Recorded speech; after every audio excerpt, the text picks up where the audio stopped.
بُصّي يا حبيبتي، أنا عايزة أكلمِك النهارده عن حاجة حساسة أوي، حاجة لو فهمتيها هتغيّر حياتِك وعلاقاتِك وطريقتِك في التعامل مع الناس ومع نفسِك. في جملة قرأتها من يومين وعلّمت بجد في قلبي أوي، لمّا تبقي لطيفة بزيادة الناس هتستغلِّك، ولمّا تبقي صريحة بزيادة الناس هيتجنبوكِ، ولمّا تبقي قوية بزيادة الناس هيحاولوا يكسروكِ. أي حاجة لما تزيد بتكسرك. الموضوع بسيط جدا بس صدقيني عميق ومحتاج انك تسمعيه بقلبك مش بعقلك. وبلاش تقومي قبل ما نخلص عشان الكلام ده هيفوقك. ليه الإفراط بيأذيكي؟ احنا اتربينا على ان اللطف فضيلة والطيبة حاجة عظيمة والقلب الأبيض حاجة تشرف. بس محدش قالنا ان الزيادة في أي حاجة بتقلل قيمتها. عارفة زي ايه؟ برفانك نقطتين كفاية، لو قلبتيه كله على نفسك ريحته هتخنقك. نفس الشيء في العلاقات، الاهتمام، اللطف والقوة لو زادوا بيقلبوا ضدك. اللطف الزيادة تبقي متاحة للكل، تفكري في الناس أكتر من نفسك، تحلي مشاكل أصلا مش بتاعتك، تسامحي على أي حاجة. النتيجة للأسف الناس تاخدك كضمان اجتماعي وتستنزفك. القوة الزيادة تخليكي تبقي ماسكة نفسك زيادة، عمرك ما تشتكي، عمرك ما تقولي تعبت. النتيجة للأسف الناس بيشوفوكي آلية مش بني آدم. الصراحة الزيادة تقولي كل حاجة، تبيني مشاعرك 100%. النتيجة الناس أصلا بتخاف من وضوحك.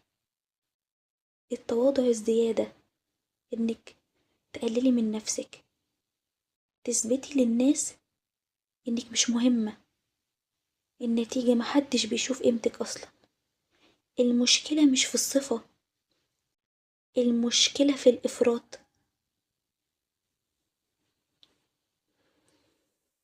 التوازن الأنثوي اسم كبير بس معناه بسيط.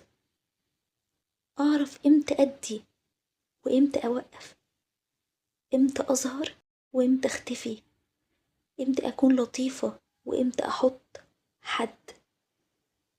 التوازن مش إنك تبقي نص نص، التوازن إنك تبقي واعية.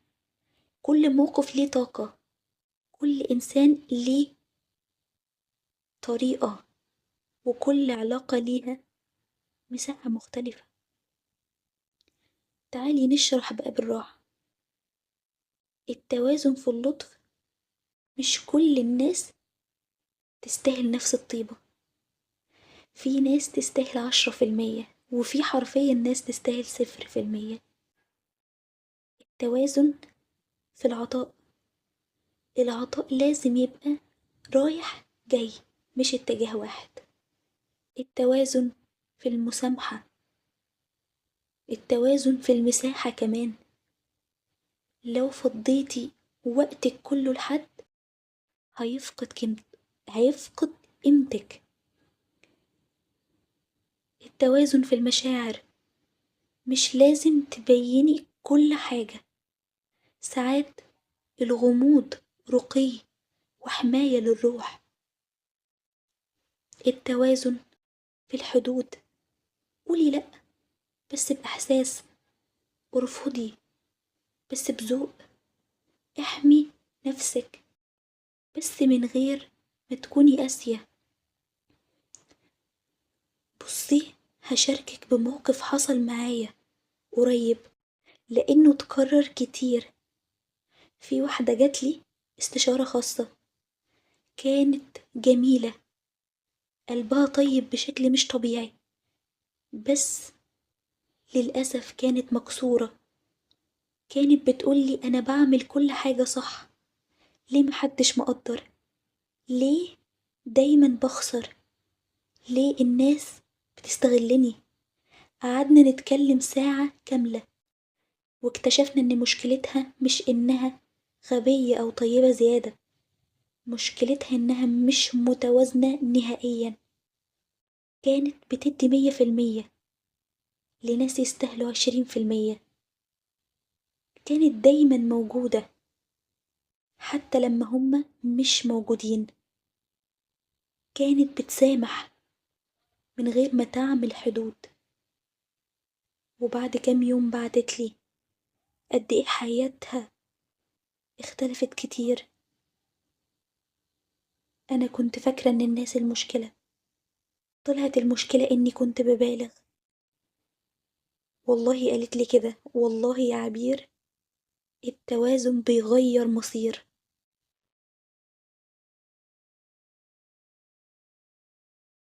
تعالي اقولك سيناريوهات حقيقية وهتعرفي انتي فين فيهم. سيناريو الاهتمام الزايد، بتبعتيله طول اليوم، بتسألي، بتطمني، بتعملي كل حاجة علشانه. النتيجة للأسف هو بيزهق، قيمتك بتنزل. سيناريو اللطف الزيادة المبالغ فيه، صاحبتك تتأخر عليكي تسامحي، تتجاهل رسايلك تسامحي، تغلط تسامحي. النتيجة بتبقى الاحتياطي، مفيش تقدير نهائيا ليكي. سيناريو القوة المفرطة، عمرك ما تبيني دمعة، عمرك ما تبيني ضعفك ولا لحظة تعب. النتيجة محدش بيحس بيكي كإنسانة حرفيا. سيناريو الصراحة الزايدة، بتحكي كل حاجة عن نفسك، مشاعرك، مخاوفك، خططك. النتيجة مكشوفة ومش جذابة.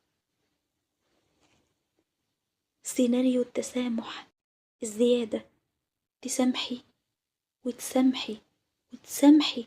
النتيجة الناس تفتكر انك مش بتتأذي اصلا.